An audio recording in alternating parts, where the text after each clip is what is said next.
اعوذ باللہ من الشیطان الرجیم بسم اللہ الرحمن الرحیم۔ فصل حمد ہی جاری ہے، حمد ہی ہم پڑھ رہے ہیں۔ تو آج 7 فروری 2023 ہے اور آج دن ہے منگل کا۔ آج کی نشست میں بھی 5 ہی اشعار کا انتخاب کیا گیا ہے۔ تو شعر نمبر 126 ہم پڑھ رہے ہیں۔ ماں روزی دیوے بس مقرر مدتاں، انت کرے مدتاں۔ ماں روزی دیوے بس مقرر مدتاں، انت کرے مدتاں۔ رب دے ذمے کھلیاں اکھیاں، رزق عطاواں کل لذتاں۔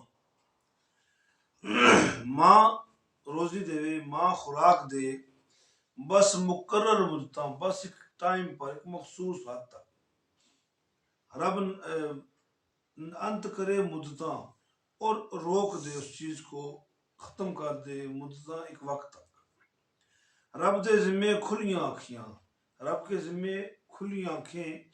رزق عطاواں کل لذتاں۔ لذتاں کہتے ہیں مزہ، ذائقے والی چیز، لذت دینے والی چیز۔ ماں خوراک دیتی ہے مقرر مدت تک، اور اس مدت سے لے کر اس مدت تک۔ رب کے ذمے جب تک آنکھیں کھلی ہوئی ہیں وہ رزق دیتا ہے اور خوب لذتوں والا دیتا ہے۔ شاعر یہاں پر رب کی شان ایک اور انداز سے پیش کر رہا ہے، ایک اور انداز سے رب کی بزرگی کو شاعر بیان کر رہا ہے۔ شاعر کہتا ہے کہ جب کسی ماں کے ہاں اولاد ہو تو ماں اسے دودھ پلاتی ہے۔ 2.5 سال کا حکم ہے قرآن پاک کے اندر، سورہ بقرہ میں، کہ مائیں مقررہ مدت تک بچوں کو دودھ پلائیں، انت کرے پھر ختم کر دے، مدتاں پھر ایک وقت تک وہ دودھ پلانے والا سلسلہ روک دے، ختم کر دے۔ لیکن جو رب ہے وہ جب تک تمہاری آنکھیں کھلی ہوئی ہیں وہ تمہیں رزق بھی دیتا ہے اور لذت کے ساتھ دیتا ہے، اور لذت کے ساتھ دیتا ہے۔ اب ایسے تو 70 ماؤں سے بڑھ کے پیار کرتا ہے، ایسے تو 70 ماؤں سے بڑھ کر پیار کرتا ہے۔ تو یہاں پر شاعر ایک اور حقیقت آپ لوگوں کے سامنے آشکار کر رہا ہے۔ باتیں ساری وہی ہوتی ہیں، کوشش ہوتی ہے غور کرنے کی، تدبر کرنے کی، ادراک کرنے کی، فہم و فراست کے حصول کے تحت اس بات کی تہ تک جانے کی۔ بہت ساری باتیں ہمارے آس پاس اس کتاب میں ہو رہی ہیں، آس پاس کی باتیں ہو رہی ہیں، کوئی عجب کسی اور دیش کی بات نہیں ہو رہی، کسی اور سرزمین کی بات نہیں ہو رہی، اسی دنیا کی باتیں ہو رہی ہیں۔ اور شاعر کوئی بھی جب کتاب لکھتا ہے تو اس کی کوشش ہوتی ہے کہ جو پڑھنے والے ہیں، جو قاری حضرات ہیں، پڑھنے والے کو قاری کہتے ہیں، یہ نہیں کہ صرف تلاوت کرنے والے کو قاری کہتے ہیں، پڑھنے والے کو قاری کہتے ہیں۔ تو شاعر کی کوشش یہ ہوتی ہے کہ میرے کلام سے، میری گفتگو سے، میری بات سے انسان کے اندر ایک شعور پیدا ہو، اور اس شعور کا نام ہی خودی ہے، جو خودی خدا تک لے کے جاتی ہے، انسان کو اپنی ذات سے آگاہی دیتی ہے۔ اب یہ بارہا آپ نے دیکھا بھی ہوگا، بال بچے دار ہیں آپ سب تو، لیکن آج غور کرنے پر میں نے آپ کو مجبور کر دیا۔ آج میں نے ایسے حالات بنا دیے کہ آپ اس بات پر غور کرنا شروع کر دیں کہ ماں کے لیے حکم ہے کہ وہ ایک مقررہ مدت تک اولاد کو دودھ پلائے گی، اور جب وہ مدت ختم ہو جائے گی تو وہ دودھ پلانے کا سلسلہ روک دے گی۔ لیکن اب یہ 2.5 سال کا ذمہ ہے، 2.5 سال کا جو عرصہ ہے، یا یہ کہہ سکتے ہیں جب تک ماں کے سینے میں اولاد کے لیے دودھ ہے، اس وقت تک اللہ تعالیٰ کی ذات کتنی محبت کے ساتھ اس بندے، وہ جو اس کا مخلوق کے اندر پیدا ہونے والا وہ جو انسان ہے، کتنا پیار کرتا ہے میرا خدا۔ اس کے دودھ کے سہارے بڑھتا ہے، پلتا ہے، اور اللہ کا حکم ہوتا ہے کہ اسی 2.5 سال کے اندر اس کے دانت پیدا کر لے۔ میرا بندہ ہے، میرا شاہکار ہے، میری مخلوق ہے، اسے دنیا میں نے بھیج دیا ہے۔ تو اگر خدا ماں کے سینے میں، ماں کی چھاتیوں میں دودھ نہ اتارتا تو دیکھا نا اکثر و بیشتر آج کل لوگ کس قدر پریشانی سے دو چار ہے۔ دودھ لانا، خریدنا، پھر اسے گرم کرنا، پھر بچے کو پلانا، پھر اس کی مقدار برابر رکھنا، یا ڈبے کا دودھ پلانا وغیرہ وغیرہ، اس طرح کی بہت ساری چیزیں۔ لیکن وہ جناب ہر وقت جب بھی اولاد ماں دینا چاہے دودھ اولاد کو، وہ بالکل تیار ہے۔ اور جو چیز ماں کھاتی ہے، رب کعبہ کی ذات اس کھانے کی خوراک سے ماں کے لیے کہ جسم میں دودھ کی نہریں جاری کر دیتا ہے۔ اور پھر جب وہ دودھ پیتا ہے اور جوں جوں وقت گزرتا ہے تو رب کعبہ کی ذات اس کو حرکت کرنے پر چلاتی ہے۔ روح زمین پر جتنے بھی بچے پیدا ہوتے ہیں، تو جو ہے نا، روح زمین پر جتنے بھی بچے، انسانی بچے، انسان کی اولاد پیدا ہوتی ہے، میڈیکل سائنس نے بھی یہ کہہ دیا ہے اور یہ سچی بات ہے۔ قرآن پاک نے تو پہلے فیصلہ کر دیا، سائنس اب گھٹنے ٹیک ٹیک کر یہاں تک پہنچی اور اس نے یہ بات دنیا کو بتائی اور تہلکہ مچا دیا کہ سائنس نے بڑی ترقی کر لی۔ ایسی بات نہیں ہے۔ ہر پیدا ہونے والا بچہ مذہب کی قید سے نکل کر، ہر پیدا ہونے والا بچہ، بعض بچے 2 مہینے، بعض بچے 3 مہینے اور بعض بچے 5 مہینے تک بہرے ہوتے ہیں۔ ان کے جسم کے اندر، کانوں کے اندر جو سننے کی صلاحیت ہوتی ہے وہ نہیں ہوتی۔ اکثر و بیشتر سائنس کہتی ہے کہ 2.5 ماہ تک بچہ بہرا ہوتا ہے، سن کچھ نہیں سکتا۔ ان 2.5 ماہ کے اندر پھر اسے سب سے پہلی جو سنائی جانے والی آواز ہے، جو کان پڑی آواز ہے، اس کی ماں ہے، جس آواز سے اسے بے انتہا پیار ہوتا ہے۔ یہ وہی آواز ہے جو وہ جب اپنی ماں کے شکم میں تھا تو جب ماں بولا کرتی تھی، جب ماں بولا کرتی تھی تو یہ آواز وہ سنا کرتا تھا۔ اب اس نے 2.5-3 مہینوں بعد جب سننا شروع کیا تو پہلی آواز ماں کی اس نے سننا شروع کی۔ ہم بچپن میں کھیل کھیلا کرتے تھے، بچپن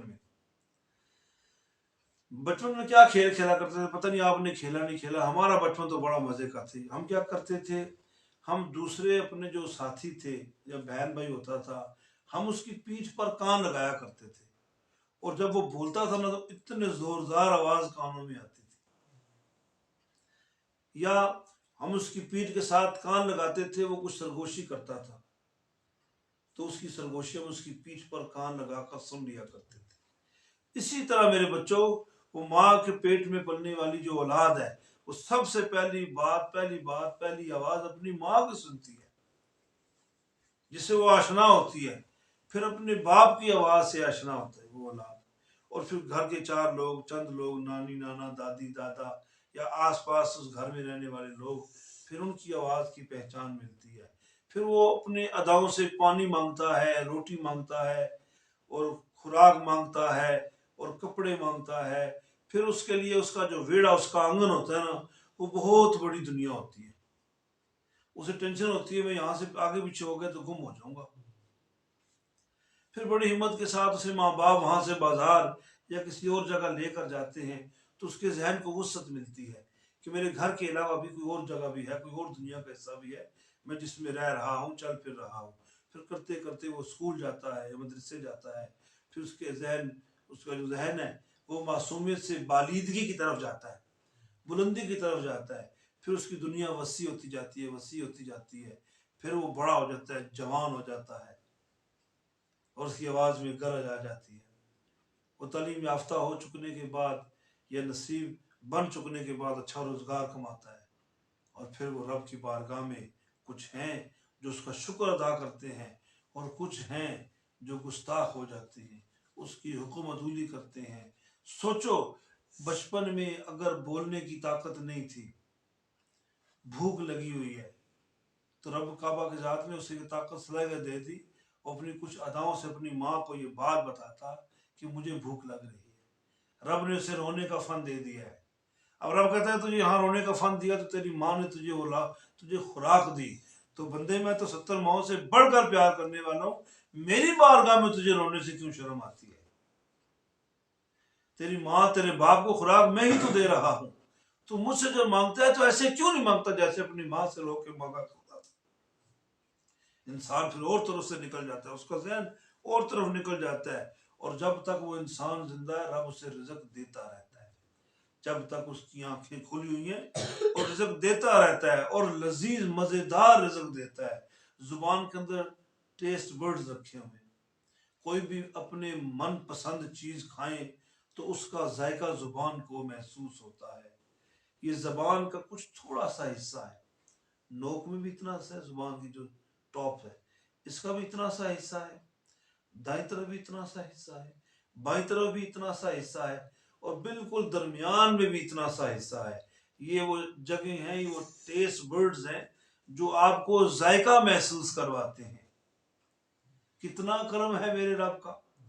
ذرا سا بخار ہو جائے منہ کا ذائقہ بدل جاتا ہے، کوئی چیز مزہ نہیں دیتی۔ بخار سے زبان پر تاپ آ جاتا ہے، زبان پر سفید تھوک نما سلائیوا نما ایک جھلی تن جاتی ہے جو ذائقے کے ان سوراخوں کو بند کر دیتی ہے، اور بندہ جب کھاتا ہے تو ذائقہ محسوس نہیں ہوتا، اور اگر ذائقہ محسوس ہو تو حلق سے نیچے اترنے کی دیر ہے، سب ذائقے ختم ہو جاتے ہیں۔ لیکن رب کتنا اپنے بندے سے پیار کرتا ہے، کتنی لذتوں سے اسے چیز دیتا ہے، اور کتنے مزے سے بندہ کھاتا ہے، تو پھر بندے کا حق ہے اس کی بارگاہ میں شکر بجا لاتا رہے۔ شعر نمبر 127 ہے جی۔ رب حب کرے سب نو دیوے تھندا میٹھا چوکھا، دیون والا ذمہ چایا، دیون والے یا دیون والا ذمہ چایا، سب دا سب دیوے سوکھا، سب دا سب دیوے سوکھا۔ پھر بات محبت کی اور اللہ کی ربوبیت کی شان کی ہو رہی ہے۔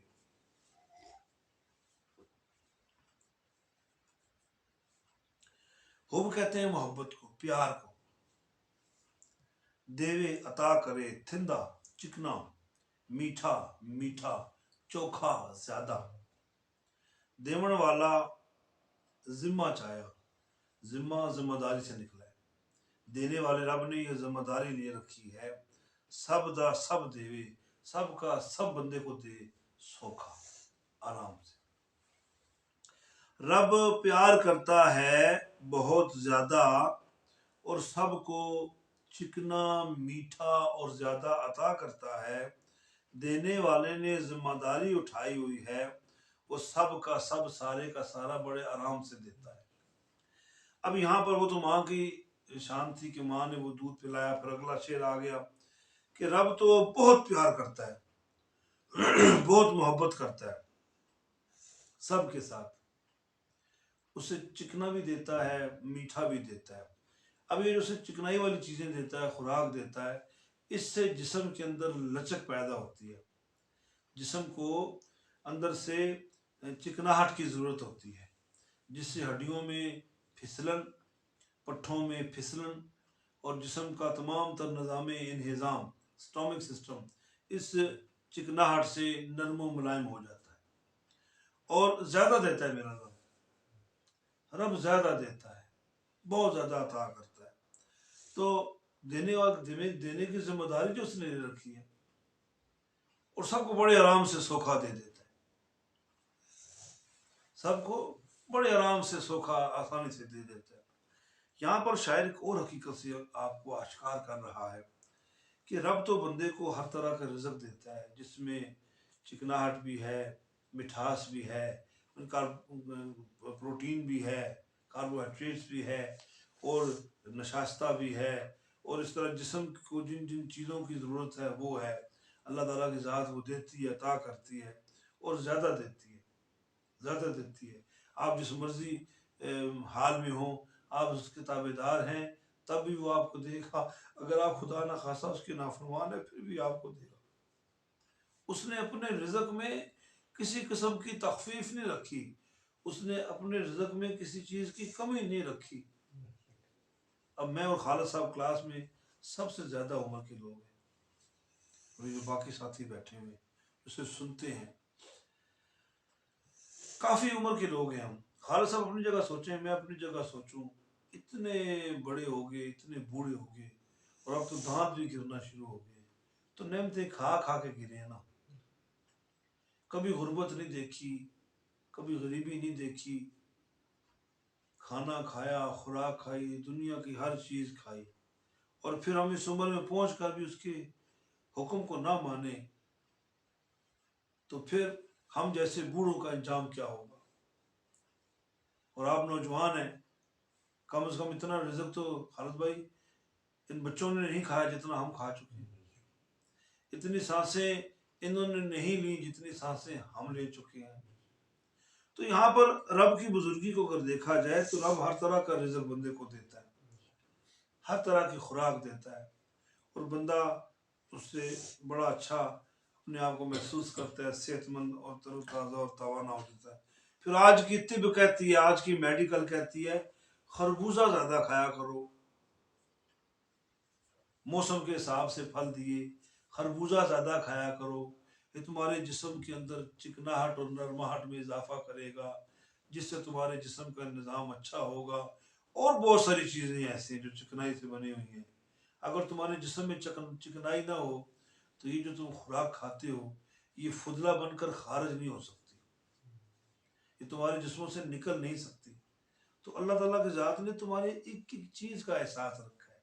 ایک ایک بات کا خیال رکھا ہے. چند دن پہلے بھی بات ہو رہی تھی تو آپ بھی نیچے بیٹھے ہوئے تھے. یہ جو ہماری آنکھیں ہیں ان کو دیکھ لو, ان آنکھوں کو دیکھ لو, کبھی ہم نے آنکھیں نکال کر دھوئی نہیں ہیں, ادھر ہی لگی ہوئی ہیں. اور اللہ نے ایسے خوبصورت طریقے سے یہ ہماری آنکھوں پر وائپر ایڈجسٹ کیے ہوئے ہیں کہ جو ہم پلک جھپکتے ہیں تو یہ وائپر اس آنکھ کی جھلی کو شفاف کر دیتا ہے. یہ جو ہمارے منہ میں سلائیوا ہے, تھوک ہے, جو اگر یہ منہ میں سے خشک ہو جائے تو بندے کی منٹوں میں موت واقع ہو جائے, انسان کی روح پرواز کر جائے. جب بندہ دنیا سے جاتا ہے تو اس کو موت کی سختیوں میں جو پہلی سختی دی جاتی ہے وہ منہ کے تھوک کا خشک ہو جانا ہے. لیکن اللہ اپنے نیک بندوں کو بڑی محبت سے دنیا سے واپس لے کر جاتا ہے. یہ جو سننے کی ہماری صلاحیت ہے, مولا علی کرم اللہ وجہ کریم فرماتے ہیں کہ کیا بلند شان ہے میرے اس رب کی, وہ گوشت کے ٹکڑے سے بولنا سکھاتا ہے زبان, اور کیا شان ہے اس رب کی جو چربی پر مشتمل ہمارے سروں میں لگی ہوئی آنکھیں سے دکھاتا ہے. اور کتنی بلند ہے وہ ذات جو ہمارے کان کے اندر نرم و ملائم دب جانے والی ہڈیوں کو سنوائی کی طاقت دیتا ہے, ہم سن سکتے ہیں. اور پھر کیسی عظیم ہے وہ شان, کتنی بلند ہے وہ ذات جو دماغ کے اندر مختلف فیصلوں کو جنم دیتی ہے, اور کتنی خوبصورت ہے وہ ذات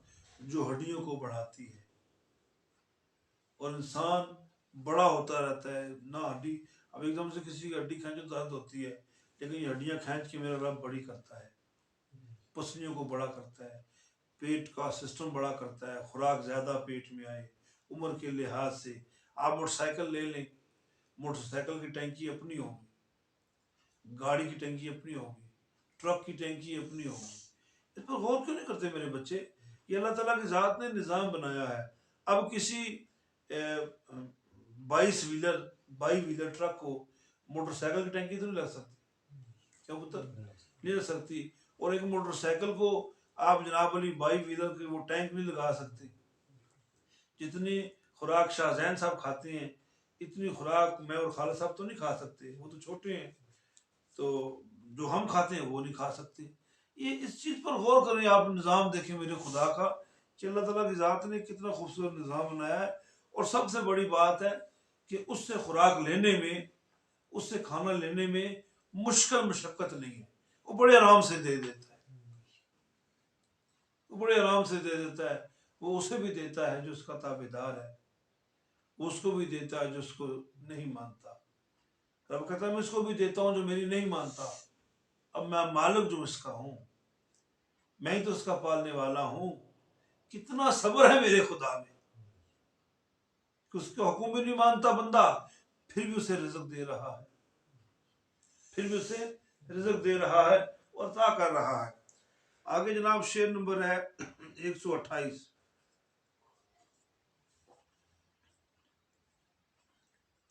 میں وچ لکھ پاپ لیتی تو کرم کری رب سائیاں میں کو جا گندا مندا قدم دھراں کس جائیاں میں وچ لکھ پاپ پلیتی مجھ میں لاکھ پلیتی ہے پاپ ہے میرے رب تو مجھ پہ کرم کرنا میں کوجا کہتے ہیں بے ڈھنگا سا بدصورت سا گندا بھی ہوں اور مندا یعنی کسی کے بارے میں اچھا سوچ بھی نہیں سکتا برا ہوں قدم دھراں کس جائیاں میں پاؤں کدھر رکھوں شاعر کہتا ہے میرے میں بہت لکھ پاپ پلیتیاں ہیں میرے رب تو مجھ پر کرم کرنا میں بدصورت بھی ہوں گندا بھی ہوں نیت کا بھی برا ہوں میں قدم کس جگہ رکھوں اب بندہ یہ نہیں کہہ رہا کہ میں اپنی کوشش سے یہ بناؤں گندا بھی ہوں مندا بھی ہوں اور کوجا بھی ہوں بندہ یہ نہیں کہہ رہا کہ میں اپنی کوشش سے بناؤں صرف یہ کہ رب کا حکم نہ ماننے کی وجہ سے انسان پر یہ ذلت آ جاتی ہے ایک چھوٹا معصوم بچہ ہوتا ہے